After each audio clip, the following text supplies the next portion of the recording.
Saturday mornings in our house used to feel like a reset button. No alarms, no school buses, no back-to-back work calls. Just the smell of pancakes wafting through the hall, cartoons humming in the background, and the occasional argument over syrup flavors. That was our rhythm. My rhythm. I liked it simple. Predictable. That morning, I woke up early, as usual, and made pancakes for the kids. My daughter likes chocolate chips in hers, my son wants them shaped like dinosaurs every weekend.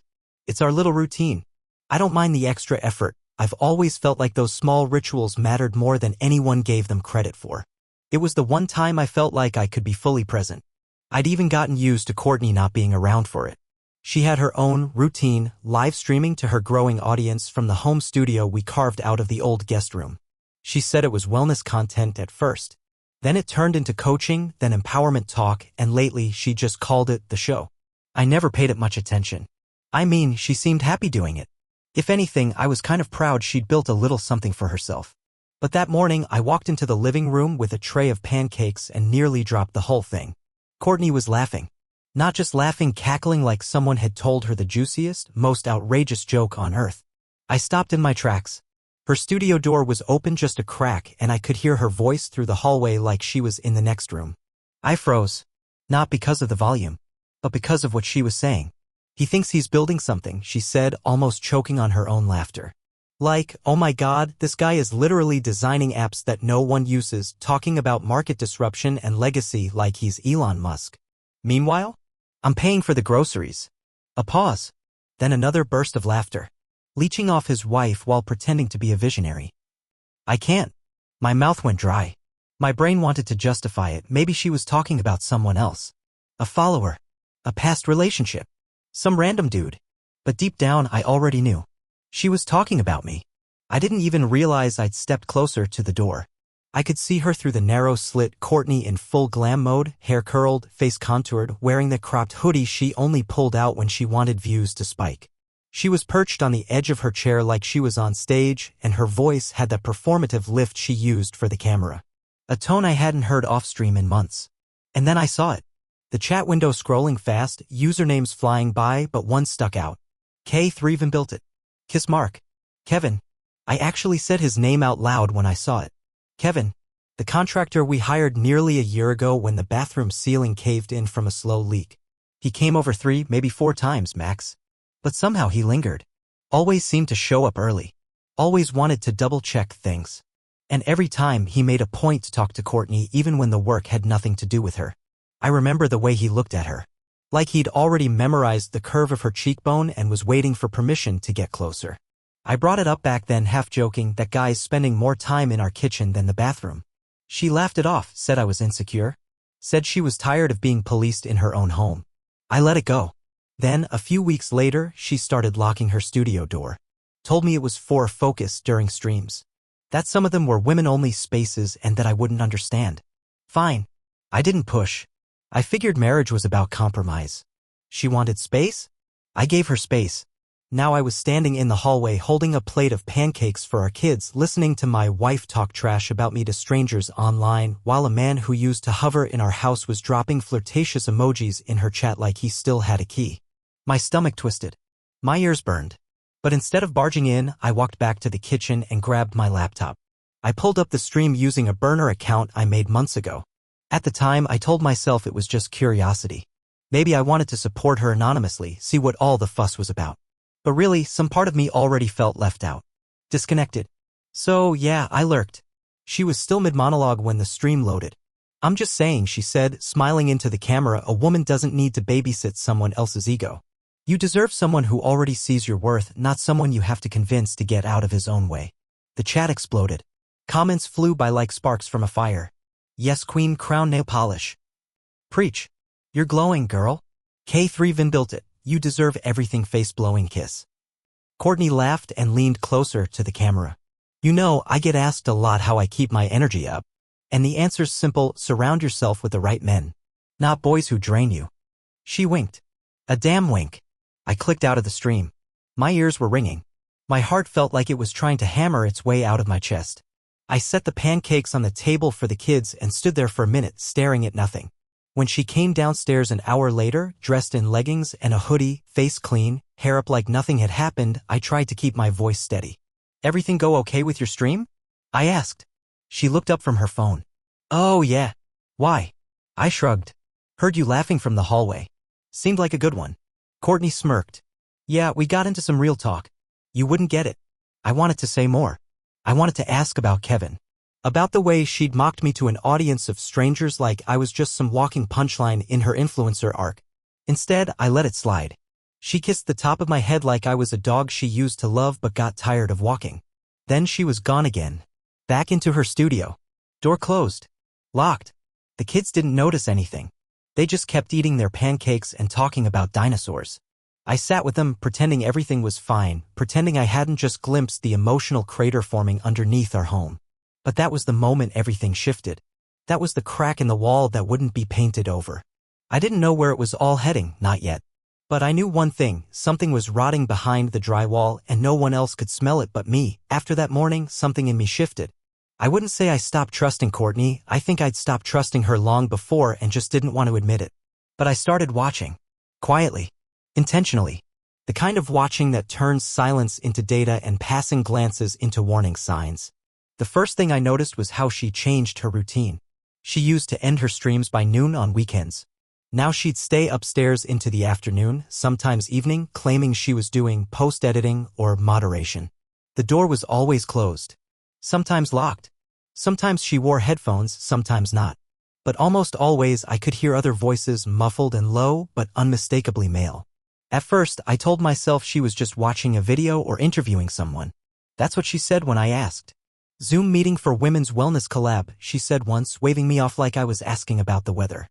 But here's the thing, Courtney hated collaboration. I knew that about her. She hated compromise, hated being talked over, hated sharing credit. Her version of teamwork had always been stand behind me and let me shine. So why now? And then there were the little tech details. She installed new password managers on her devices. Started using two-step verification and hid her phone screen like she was guarding a nuclear code. I wasn't trying to snoop. I really wasn't.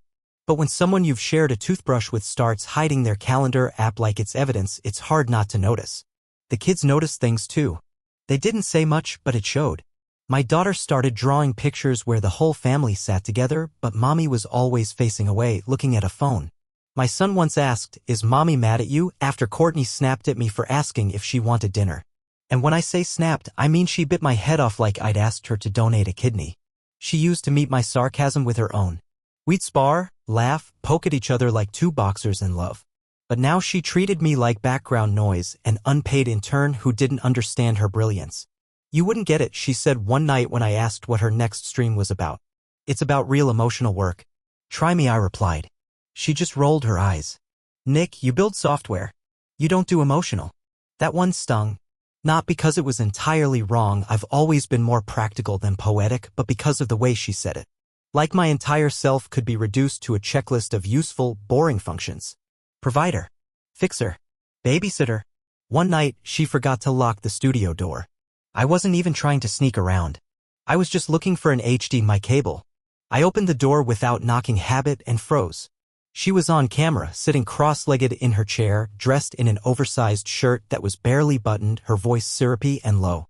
"We all deserve to feel chosen," she was saying, looking right into the lens. "Don't waste your good years trying to build up someone who doesn't even see you. Invest in a man who makes you feel seen without having to perform." The comments were flying fast. "Preach. Facts. Sounds like you've been through it too, girl.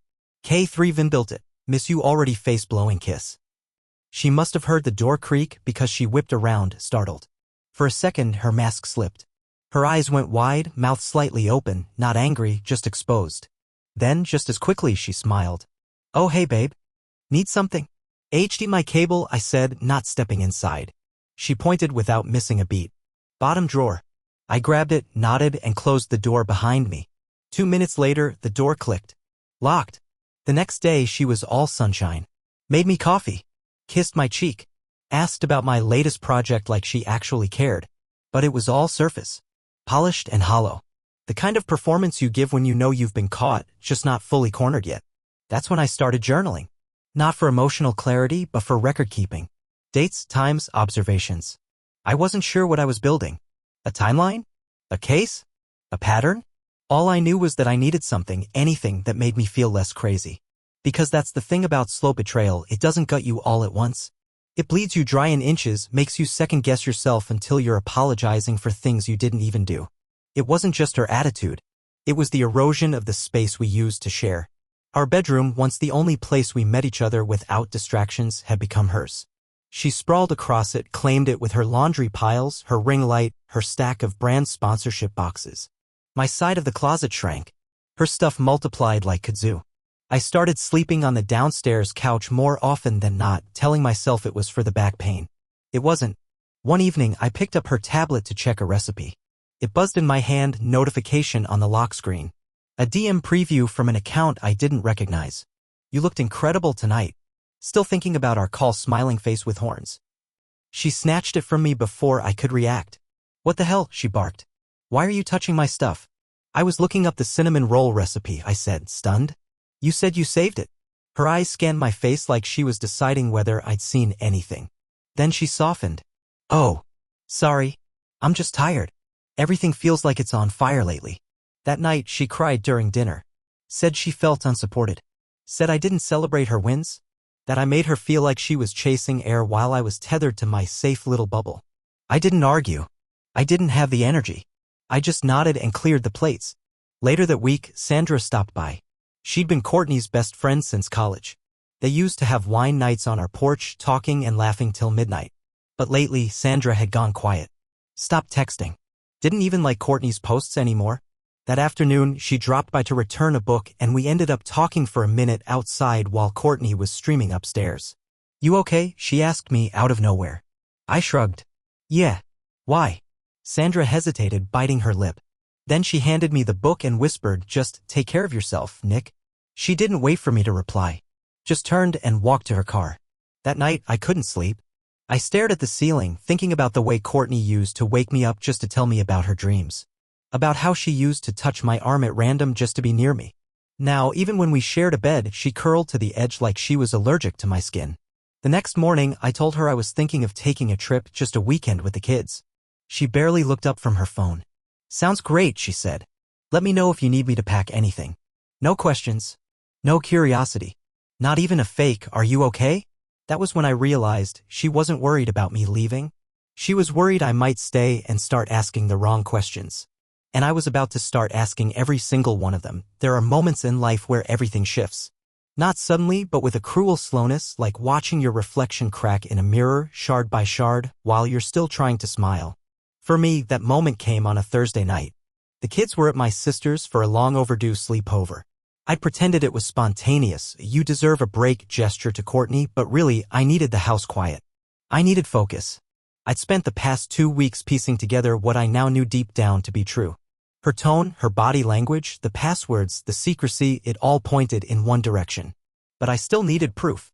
I waited until I heard her studio door close upstairs, followed by the now familiar click of the lock. I sat at the kitchen table with my laptop and opened her main live streaming channel in a private browser under my fake profile, C0 Feedad. Generic enough to blend in. I'd even built a believable comment history to avoid suspicion if she ever cross-checked usernames. I had a screen recorder running, backups writing in real time to a separate drive. I wasn't going to risk missing a thing. The stream started with her usual setup, soft lights, purple LED glow behind her, that same silk robe she claimed she wore only as a joke. Her hair was done, makeup flawless, and she leaned into the camera like she was whispering secrets to a lover. Hey beautiful people, she purred. Tonight's gonna be special. The chat went wild. Queen is serving fire. Tell us the truth, Courtney. Your skin is glowing, smiling face with art eyes. K3 Vim built it, finally. There it was. His name. Kevin. She gave a coy little smile and tilted the camera slightly. By the way, she said, voice dripping with flirtation, I have a surprise for you tonight. We have a special guest joining us. You've heard me mention him before. He's been very good to me lately. My stomach dropped. 1,000 thoughts screamed at me to shut the laptop, but I didn't move. I just sat there, paralyzed as the screen shifted. The camera panned. There he was. Kevin. In my house. Sitting on our couch like it belonged to him. Dressed down in a t-shirt and jeans, arms stretched casually across the back cushion. Behind him, I saw everything that confirmed it wasn't a skit, wasn't staged. The bookshelf I built when our daughter was born, the kids' framed finger paintings on the wall, and the damn rug from our bedroom. He leaned forward, smiled at the camera, and said, "Hey, everyone. Thanks for letting me crash ladies' night." Courtney laughed, this high-pitched, performative giggle she only used on camera. Then she slid in beside him, close. Too close. Her bare leg touched his. She didn't move it. For the next 45 minutes, they streamed together. Talked about relationships. About raising your standards. About men who don't match your frequency. Every other sentence was a thinly veiled jab at me.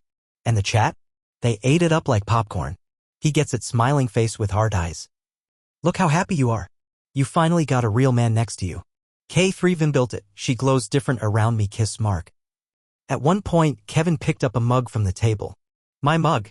The one Courtney got me last Christmas that said "Best Dad." Code like a champion. He raised it, smirked, and said, "Even the coffee tastes better over here." Courtney laughed so hard she had to wipe tears from her eyes. I didn't cry. I didn't throw anything. I didn't storm up the stairs and demand answers. I just watched, silent, calculating. Because the truth is, I'd already said goodbye to this version of her weeks ago. What I needed now wasn't closure. It was control. I saved the stream. Not just the video, metadata, viewer logs, IP timestamps, chat overlays. I wanted the full context. The digital DNA. I made 3 backups, one on a secure drive in the garage, one in an encrypted folder on my office desktop, and one uploaded to a secure cloud vault only I could access. I didn't tell anyone, not yet. I went upstairs that night, long after the stream ended. She was already in bed, robe discarded on the floor, her breathing shallow with sleep. I stared at her for a long time. The face I used to trace with my fingers. The lips that once said, "I'm proud of you." I felt nothing. Not hate. Not even sadness.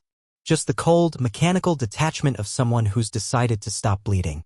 The next morning, she acted like nothing had happened. She made herself a smoothie. Asked if I'd seen her AirPods. Laughed at a meme on her phone. I watched her for a minute, how casually she moved through the kitchen, how easily she switched masks. Then she asked, "You good?" And I smiled. "Yeah. I'm great." That weekend, I sent the kids to my sister again. Courtney didn't even blink. Just nodded and said, "Cool, I have back-to-back streams anyway." She spent the whole day in her studio. I spent mine in my office talking to a lawyer. Her name was Diana. Calm, sharp, no nonsense. I gave her the summary first: suspected emotional and physical infidelity, presence of the other man in my home, evidence captured via livestream. Then I gave her the file. She watched it, eyebrows rising, then leaning back in her chair when the camera panned to Kevin. "This is gold," she said. "You handled this smarter than most." "I just didn't want to act on a hunch," I replied. "Good," she said. "Because now you're holding the detonator. And you can choose when to push the button." We drafted preliminary custody and financial strategy. Diana recommended moving assets quickly but quietly. She also flagged all joint accounts for documentation in case Courtney tried to move money in retaliation. Her advice was clear: make the first move and don't make noise until every piece is in place. I followed it to the letter. Over the next 3 days, I contacted our financial advisor, transferred ownership of my business holdings into a private trust, and made updates to my will to reflect my kids as sole beneficiaries. I rerouted passwords, changed emergency contacts, froze any further access to family accounts. Then I built a custom dashboard, one of the few upsides of being a useless software guy. It tracked her online activity, screen captures, timestamps, platform connections. Not illegal, just logged from shared devices. Every time she clicked, I saw it. The day before everything went live, she asked if I wanted to order sushi. Said it like we were still us. Like there was still an us. I said sure. I even got her favorite. That night, I sat across from her on the couch, watching her laugh at something on her phone, a glass of wine in her hand, completely unaware that this was the last time she'd sit in this house as its queen. I looked at her and thought, you have no idea. None at all. And tomorrow, you'll wake up to the truth you've spent so much energy trying to bury. The morning it all went into motion was colder than usual for late spring. Gray light bled through the blinds as I stood in the kitchen, hands wrapped around a mug of coffee I barely sipped. I wasn't jittery. I wasn't panicking. I felt still, sharp. By the time Courtney came downstairs in her robe, yawning and scrolling her phone, everything was already in place. I had made the final changes to the accounts that morning, just before the banks opened. Every shared credit card was frozen. Her streaming income, previously funneled through our joint business account for tax advantages, had been redirected to a holding account under the trust I'd established in the kids' names. She wouldn't see it until her platforms attempted their next deposit. She still didn't notice. She kissed my cheek absently, then said something about needing to run out for a new mic filter. I just nodded. That's when she opened her wallet. She frowned, flipped through the cards, tried to pay for her coffee delivery on her phone. Again. And again. She looked up at me. Did you change the Amex password? No, I said calmly. Might want to check your email. She glanced at me suspiciously but didn't argue. She walked into the living room and sat on the couch with her laptop. Less than 2 minutes later, I heard it, the sharp inhale. Then the typing. Fast, frantic. Then slower. Then silence. That was the moment she realized the accounts were gone. I had left a folder on the kitchen counter with her name on it. Inside were printed copies of every change I'd made. Bank statements. Notices of removed access. A flash drive labeled for clarity. On that flash drive was the recorded stream. The whole thing. I'd edited nothing. I didn't have to. The video spoke for itself. Her laughing on my couch. Kevin lounging beside her. My kids' drawings in the background. Her smug smile as she told hundreds of strangers that some men just don't measure up. She hadn't even bothered to blur our address from the stream's metadata. When she realized what the flash drive contained, I was already halfway out the door. I'm going to get the kids, I said. They're staying at my sister's another night. I'll be back later. Nick, she called, her voice rising, but I was already outside, closing the door behind me. What she didn't know was that I had already changed the locks the night before. By the time she got up and tried to follow, her key would no longer work. What she also didn't know, the studio had been disconnected from our network and shut down remotely. I blocked her admin access to every platform she used, her live stream host, her merch site, even her PayPal. All of it routed through company accounts that were legally tied to our business entity. The entity she had ignored for months while building her empire on the foundation of our name. I didn't touch a cent of what wasn't rightfully mine. I didn't need to. She'd been making money under a brand that was 50% mine. And I'd let her. Quietly. For years. I just never expected I'd have to leverage it like this. She tried calling, of course. 10 times in the next hour. I didn't answer. Instead, I met with Diana again, my attorney. We went over the custody filing one last time. She had already sent the documents via certified mail that morning, but I wanted to be thorough. Custody, assets, housing, every box checked. Every timeline backed by evidence. Think she'll fight it? I asked. Diana shook her head. She'll scream, sure. She might even post about it. But when it comes to court, she's toast. Emotional neglect, public shaming, and now digital proof of infidelity in the marital home? Family court's going to love that. We scheduled a hearing date. I picked up the kids later that afternoon. My sister didn't ask too many questions, just gave me a long hug and helped load their things into the car. She'd seen enough in Courtney's behavior to know something had been wrong for a while. The kids were quiet on the drive home. I kept the music low. When we pulled into the driveway and saw the for sale sign on the neighbor's lawn, my daughter asked, "Are we moving too?" I hesitated. "Not yet," I said. "But some things are going to change." When we walked in, Courtney wasn't there. I knew she tried to get back inside. There were 2 missed calls and a message that said, "You locked me out?" "Really?"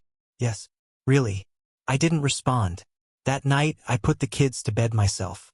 I read them stories, tucked them in, sat with them until they both drifted off. Then I went downstairs and sat in the exact spot Kevin had sat during the stream. I looked around the room. The coffee table, the couch, the damn rug. I realized I hated that rug.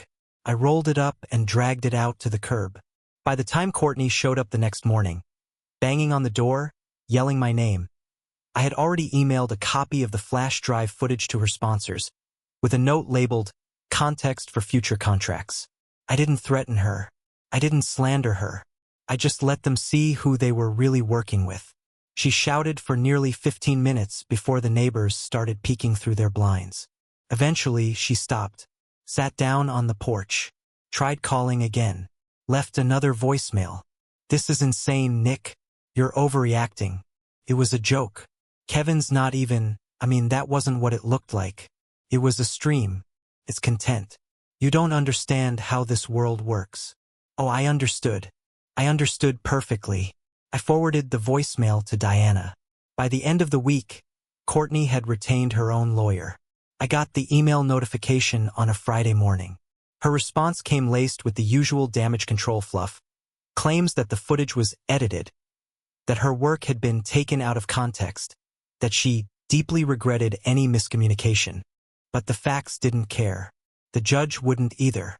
I had a printed record of her behavior over months. Logs of her ignoring parenting duties during scheduled times. *TS of her chat belittling me in real time. And that stream was a gift from whatever higher power governs poetic justice. The moment Kevin appeared in our house, our shared marital space, smirking into the camera while she draped herself over him like a queen on her throne, that was the nail in the coffin. Courtney made one final move before the hearing. She posted a vague, overly filtered video titled, "When the people you love don't love you back."